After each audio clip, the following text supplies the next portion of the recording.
अहानबदा यामना मरुओइबा यामना नुंगाइतबा अपडेट अमखक्ता थमजगे उत्तराखंड हौजिक ngahekki mamangda helicopter crash tobada mioi teret sire hairi Uttarakhand helicopter अमा काइबदा मियोइ तरेत सिखरे हाइरिबा थौदोक असि ngasi ayuk pung 5 makhai taba matamda Uttarakhand की केदारनाथ तगी गुबकासी चटपदा केदारनाथ तगी पाइखटपा इकान कारनदन हेलीकॉप्टर असि पोखाइखिबनी हाइरिबा थौदोक असि गौरीकुंड की फॉरेस्ट एरिया द वेदर कंडीशन फत्तबना पोखाइखिबनी पोखाइबा मफमदा SDRF टीम संसिनख्रे रेस्क्यू ऑपरेशन की दमकता तंपाक की मफम सिंगदगी यामलबु नोंगबै अमदि बॉम सिंग फगतख्रे हौखिबा हिंगनोंग याइदगी तंपाक की तोंगान तोंगान मफम सिंगदगी यामलबु नोंगबै बॉम सिंग फगत पंगमख्रे हाइना पाव मना हाइदि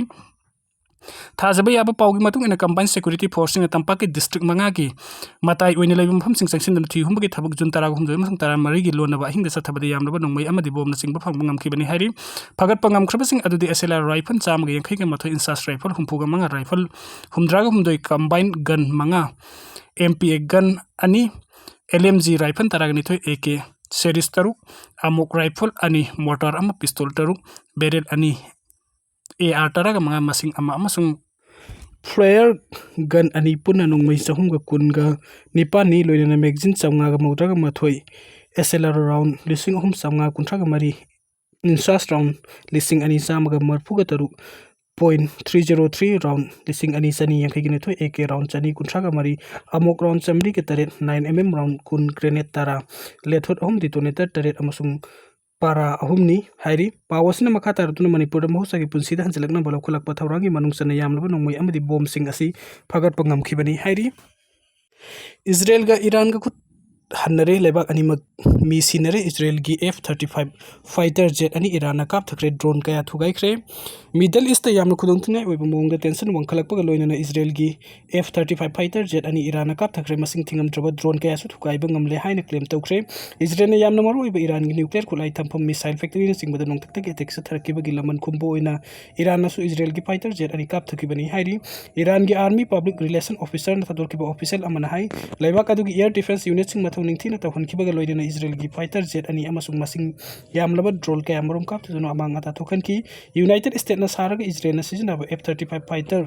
जेट असि मालिम की ओइना लानफम द सिनबा याबा ख्वाइदगी मतिक मयाइ लैरबा लान की प्लेन नि हाइना लौनरी करिगुंबा ईरान की वफम असि सुमलबा तारबदि मालिम द F-35 फाइटर जेट काप थबा ngamba ihan hanba lebak Iran न ओइरगनी नकला मरोम द ईरान की मफम अदुबु इजरायली डिफेंस फोर्स IDF ना अकन ममोंग द यानिंग द फंगदोखरे IDF की स्पोक्स पर्सन अमन हाई ईरान न युमफम याउदबा वाफम कया फंगदोक्तुना मालेम की मियाम बुलान लमजिंग न भुनरे F-35 फाइटर जेट अनि काप थकी हाइबु वाफम अदु युमफम याउदबनी ईरान की तोंगान तोंगान मीडिया ऑर्गेनाइजेशन सिंग द फाइटर जेट अनि काप थकी हाइबु वाफम अदु असुम बनी हाइना रिपोर्ट तौनरखी अखन नब एयर डिफेंस यूनिट सिंग मथौ निंगथिना पांगथोहनदुना इजरायल की फाइटर जेट अनि काप थक्रब मतुंग द फाइटर पायलट अमसु हिंगना फाबा ngamle हाइना न्यूज एजेंसी अमगी रिपोर्ट न फुंगदोखी इंडिया द लैरिबा इरानियन एम्बेसी नसु इजरायल की फाइटर जेट अनि काप थकिबगा लोइनना मसिंग यामलबा ड्रोन सिंग मांगन तखन की हाइबा वफम असि असुम बनी हाइना फुंगदोखी सोशल मीडिया प्लेटफॉर्म एक्स थतोरकपा इरानियन एम्बेसी की वरुल अमन हाइ इरान की नोंथक लंबी लाना पैसलकिबा इजरायल की F-35 फाइटर जेट अनि अमसुंग ड्रोन कयामरम अमांग अता थोखन बंगमले हाइरि नकल अनिमक्की वफम असि करम बमैकेना चुंबगे हाइबा सबसाना खंग बंगमद्रि हिरम असि की Matang सबसाबा assume Aran खंगदोकनबा international observation सिंग कुपने यंगसिनबा हुनरी सैरक सिदे इरान ना होजि होजि ओइरकलिबा फिल्म असि की मतंग द यूनाइटेड स्टेट की वरी सानबगी मथौ तादे हाइना फुंगदोखरे इरानियन फॉरेन मिनिस्ट्री की स्पोक्स पर्सन अमना हाइ US ना हिरम खुदिमक्ता इजरायल की मतेंग पांगदुना लाक्ली हाइबा मालेम की मियाम ना मयक सेंगना खंगनरबनी मिडल ईस्ट हौजिक चाउन उंखदरलिबा असि की मतंग द वरिसन पुरकनबा US का वरी साननबा मथौ तादे हाइकी अमरोम द इजरायल ने इरान की न्यूक्लियर थंपम अमदि मिसाइल फैक्ट्री सिंग द अचेक चथकिबगा लोइनना इरान नासु इजरायल की फाइटर जेट अनि काप थकिबदगी मिडल ईस्ट खुतोंग थिनिंगाइ ओइबा मोंगदा टेंशन वांखलकपदगी मलेम की कैथेल द थाउगी ममन वंखलकले सुंदोक्त्रिबा थाउगी ममल बेरेल अमदा डॉलर तरु हेंगलक्तुना होजिक थाउ बेरेल अमगी ममल dollar हुमद्राग Nepal you're हाइना report Amna फुंगदुरकली ओइरगलिबा film असिदा मखातान खुदुंत्रिबा थोरकपा याइ हाइन सिंगनबदगी Israel न लेबाक अदुगी मफम पुनमक्ता इमरजेंसी लाउथोक्तुना ईरान की मथक्ता मखातान अटैक सथनबा होटनरी हाइन न्यू रिपोर्ट अमना फुंगदोगली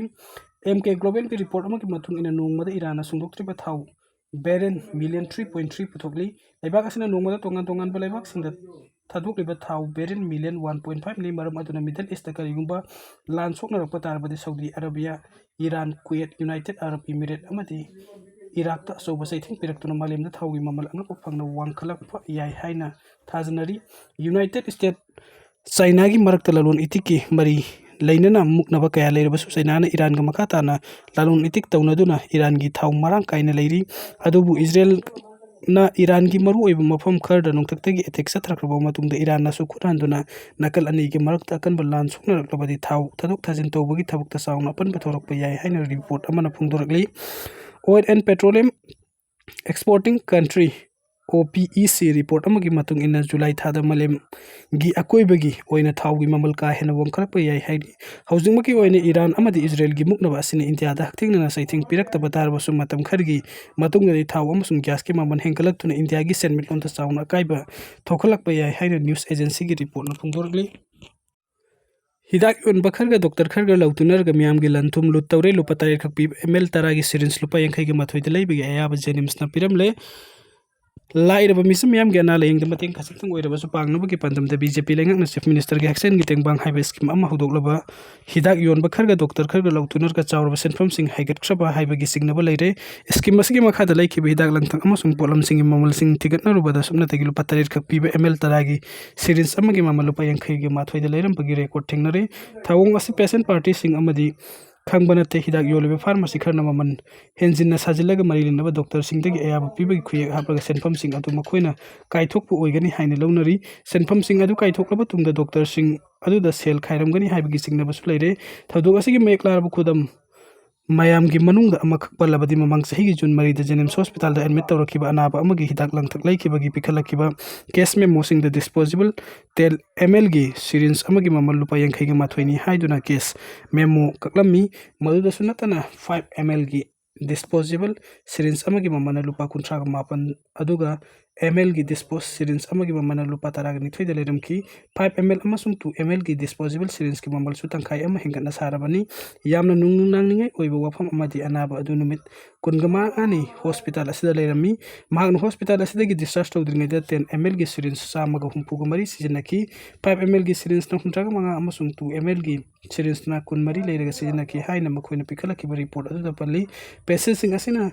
CMST gi tengbang lo nubi damak thagala percent from singi manung da syringe leba ka talu pali sing trama thoi chanipan marfu go ma par lenga ki account ki chatting tafan ki hair percent from asi CMHT card ki kaksen na ba thagala pa report ki yumpham oira khang bangam bani matamadu te ngasi pawada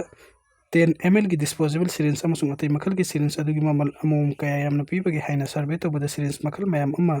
yolamba thingna ki yolam liba syringe sing adu loina mak sen na ba ya maming makha laibang aktari company kena bagi matung ina mamal su adum kenarami khwaidagi wangma mamal haiba taragadi tel ml gi syringe amada lupa kuntra ga mathoi pibana oirami asumna manipur da CMST gi khudong chaba lauriba lairabagi pankhadi laiba na lising lising na laiki be hidak lang taksin thigal lurabadi lupa crore na khujing oiraba lut tawkhrabani haiba yai Laikraba manipuri haiba state asida CMST gi senfam kamdong sejina gadabage kari kari polam sing leiba yai kari kari delinga khudong chaba panghanbage haiba se sang thokpa lei hairiba sigi marumda doctor kharga hidak yonba kharga manungda sanariba aron balila sing adudi kanamata ngasi phawa thigate laingakta sel kai thokna ba thagalakpa seron sing 10 ml gi syringe hairaga karamba brand no karamba company na sabano disposable syringe oibrana tagna likli na saba haiba dusu pande maram aduna pharmacy famliba kharduna lupa taret piba syringe piraga su adumuk lupa yankhai ga mathoi sai maduna kanana audit tawriba ga kanana yengsiliba ge miyam ge lan thum mutlaga nungai yai phaba yaitong khamdong bu oina leiriba sing asigi mathakta logi oiba thap khutpam thuki haina maikai kayadagi mod pinarakli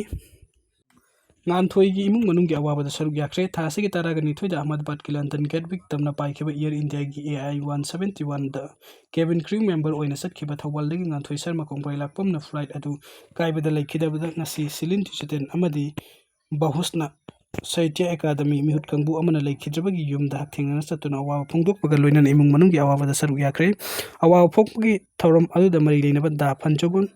Lanjit Singh chairman silin digital na haikbada yamna pamjabana thabuk tawjaram bingan thoi sarma kongbrai larpam na Ahmedabad ta thoki bale bukthi ba thawdok adu thamoi sakna nungaite aikoi miyobagi punsi kanana su tam bangam te nongmadi soidan siraga da bangaktani adu de hinglingai matam khara sinungsi janana hingminasi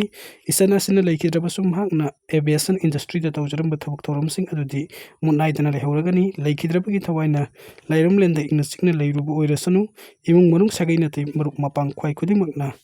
Thengnauri ba awaba da su saruk yazari haki